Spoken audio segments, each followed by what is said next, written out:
आखिरकार मान रहा है कि चुनावों में वोटर्स को लेकर धांधली हो रही है। आखिर क्या वजह है कि चुनाव आयोग को अब आपके वोटर कार्ड को आधार कार्ड से जोड़ने की जरूरत पड़ रही है? याद कीजिए दोस्तों, राहुल गांधी ने यह मुद्दा उठाया था एपिक नंबर्स का, यानी कि आपके वोटर पहचान पत्र में 10 अंकों का जो एपिक नंबर होता है, अब इसे जोड़ा जाएगा आधार कार्ड के साथ। याद कीजिएगा दोस्तों, राहुल गांधी ने सुप्रिया सुले और बहुत सारे लोगों का एक ही सवाल होता है कि भारतीय जनता पार्टी चुनाव के अंदर किस तरह से बार बार जीत जाती है, जबकि उसकी लहर नहीं होती फिर भी चुनाव जीत जाती है।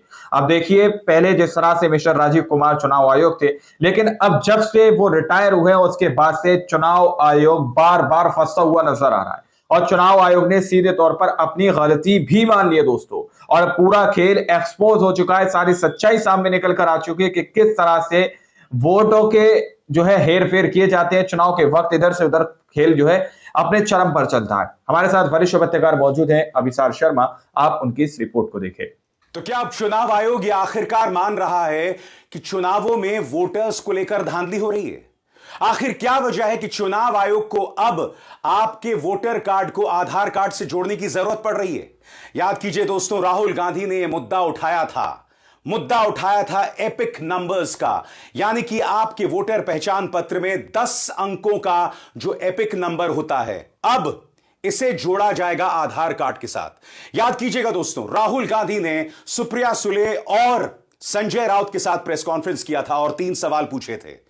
महाराष्ट्र के चुनावों में किस तरह से नए वोटर्स जोड़े जा रहे हैं, और यह सवाल सिर्फ राहुल गांधी ने नहीं उठाए थे, ममता बनर्जी ने भी कहा था कि किस तरह से एक एपिक नंबर पर कई वोटर्स हैं और इन वोटर्स को कहां से लाया जा रहा है, अलग अलग राज्यों से। और भारतीय जनता पार्टी अपने पक्ष में पश्चिम बंगाल में वोट करवाएगी।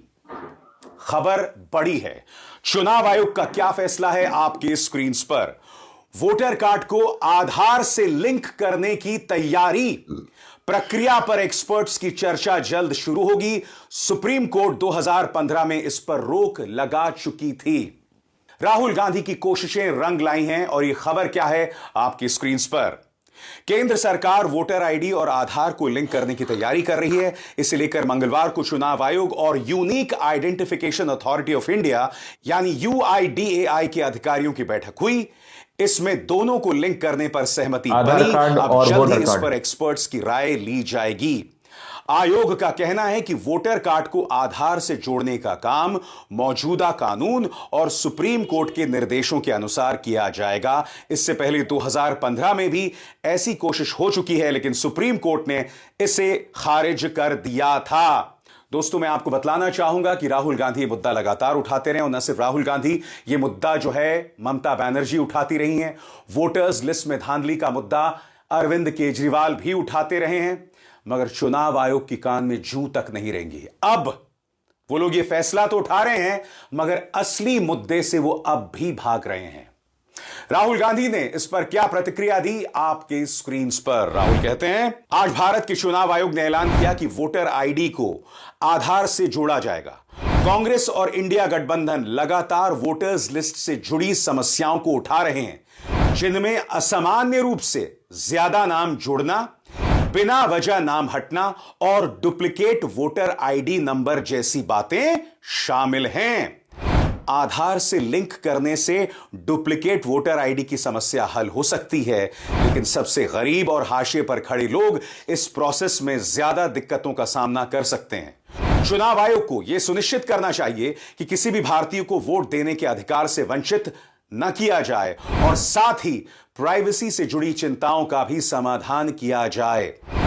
अब जब चुनाव आयोग ने इस समस्या को स्वीकार कर लिया है, तो मैं अपनी पहले की मांग दोहराता हूं कि वोटर लिस्ट में नाम जुड़ने और हटाने के मुद्दे पर भी ध्यान दिया जाए।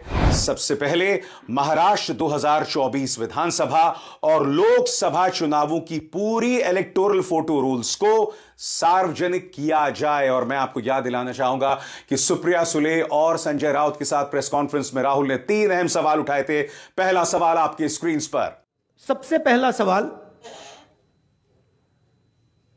5 साल में जितने वोटर लिस्ट में ऐड किए गए थे, उससे ज्यादा वोटर महाराष्ट्र में 5 महीनों में ऐड बताइए 5 महीनों के अंदर इतने वोटर ऐड हो जी गए। हाँ राहुल, यहां पर ये सवाल पूछ रहे हैं इस कि तरह से जितने धांधली कहीं ना वोटर्स कहीं होती जुड़े होगी। पिछले 5 महीनों में, उतने वोटर्स तो पिछले 5 साल में नहीं जुड़े, तो ये वोटर्स कहां से आए? दूसरा सवाल आपके स्क्रीन पर। महाराष्ट्र का पॉपुलेशन सरकार के मुताबिक, महाराष्ट्र का अडल्ट पॉपुलेशन सरकार के मुताबिक 9.54 करोड़। महाराष्ट्र का adult population 9.54 crore.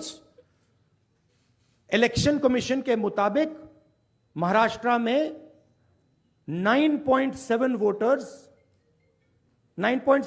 Crore voters हैं। इसका मतलब इलेक्शन कमीशन कह रहा है, देश की जनता को कह रहा है, देश के युवाओं को कह रहा है कि महाराष्ट्र में एडल्ट पॉपुलेशन से ज्यादा वोटर्स हैं। और यह सवाल भी वाजिब था, ऐसे कैसे हो सकता है कि जो वोटर्स की संख्या है वो असल आबादी से भी ऊपर हो, जिसका जवाब अब तक चुनाव आयोग के पास नहीं है। तीसरा सवाल, कांती विधानसभा चुनाव, जितनी आबादी है उससे ज्यादा कैसे वोटिंग परसेंटेज बढ़ सकता है? कामती विधानसभा,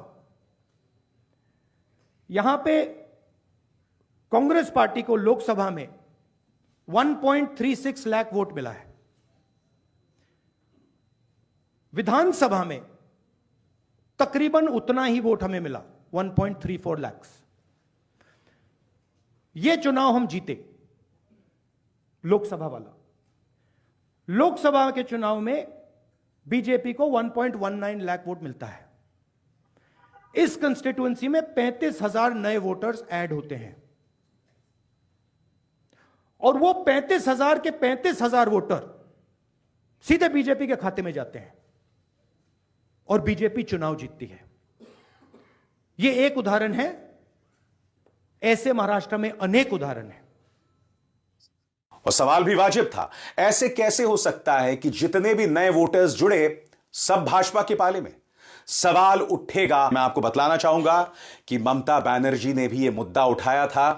कम से कम जो मुद्दे उठाए जा रहे हैं, चुनाव आयोग कुछ काम करता तो दिख रहा है, कोई तो एक्शन लेता दिख रहा है, कुछ तो असर पड़ रहा है चुनाव आयोग पे कम से कम। बंगाल के कई मतदाताओं को जो एपिक नंबर दिए गए हैं, वही एपिक नंबर पंजाब, हरियाणा, गुजरात और बिहार के मतदाताओं को भी दिए गए हैं। उन्हें भाजपा ट्रेन से यहां मतदान के लिए लाएंगे, जिन्हें इस प्रदेश में वोट डालने का अधिकार नहीं है। बात तो वाजिब है ना दोस्तों। याद कीजिएगा किस तरह से दिल्ली के चुनाव में रोहिंग्या बताकर लोगों का नाम वोटर्स लिस्ट से गायब कर दिया गया। यह सब चुनाव आयोग ने एक भी वाजिब जवाब नहीं दिया। बहरहाल ये जो ताजा घटनाक्रम है जिसमें आपका वोटर आई कार्ड आधार से जोड़ा जा रहा है, इस पर चुनाव आयोग ने क्या कहा है आपकी स्क्रीन पर। चुनाव आयोग ने कहा, संविधान के अनुच्छेद 326 के मुताबिक मतदान का अधिकार केवल भारत के नागरिक को दिया जा सकता है, लेकिन आधार केवल व्यक्ति की पहचान है। इसलिए यह निर्णय लिया गया है कि मतदाता फोटो पहचान पत्र को आधार से लिंक करने के लिए सभी कानूनों का पालन किया जाएगा। मैं आपसे एक सवाल पूछना चाहता हूं, अब जाके चुनाव आयोग क्यों एक्टिव हुआ है? पर्दे के पीछे क्या चल रहा है? क्या कुछ ऐसा है जो हम नहीं जानते हैं, जिसके बारे में हमें बाद में जाकर पता चलेगा? राहुल गांधी इस मुद्दे पर लगातार बने हुए हैं।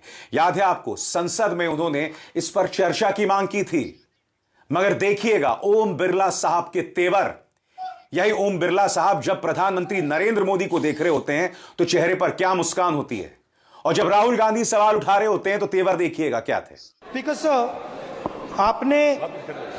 आपने सही बात बोली कि वोटर लिस्ट क्या सरकार बनाती है।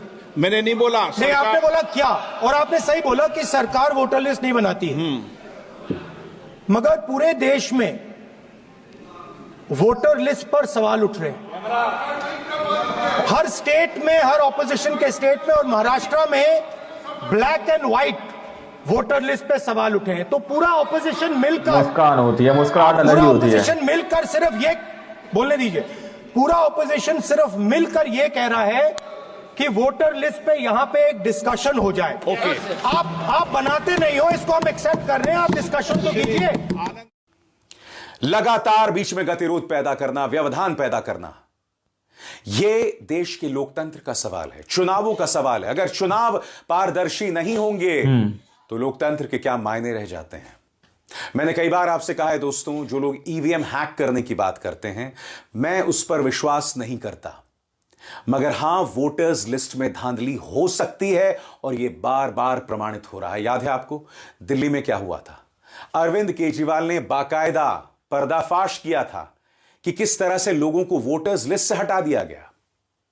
इन सवालों के जवाब अब भी चुनाव आयोग के पास नहीं है। सुनिए क्या कहा गया था। आज हम आपके सामने कुछ ऐसे लोगों को पेश कर रहे हैं जिन लोगों के नाम कटे हुए हैं, नाम काटने की एप्लीकेशन दी गई। लोकतांत्रिक देश है, लेकिन इस तरह की तस्वीरें मौजूद हैं, वहीं रह रहे हैं। ये सब वो लोग हैं जो आज आए हैं वहां से। कुछ ही लोगों को हम ला पाए, बहुत सारे लोगों को नहीं ला पाए। उपेंद्र कुमार जी होंगे यहाँ पे। उपेंद्र जी, आप ए 334 में ही रहते हैं, तो आप शिफ्ट तो नहीं हुए वहां से? वहीं पे रहते हैं आप? अपना कोई वो कार्ड वार्ड लाए हैं साथ? ये इनका कार्ड है, ये वहीं रहते हैं। बीजेपी ने इनका वोट। तो आप लोगों ने इस वीडियो को शुरू से आखिर तक देखा।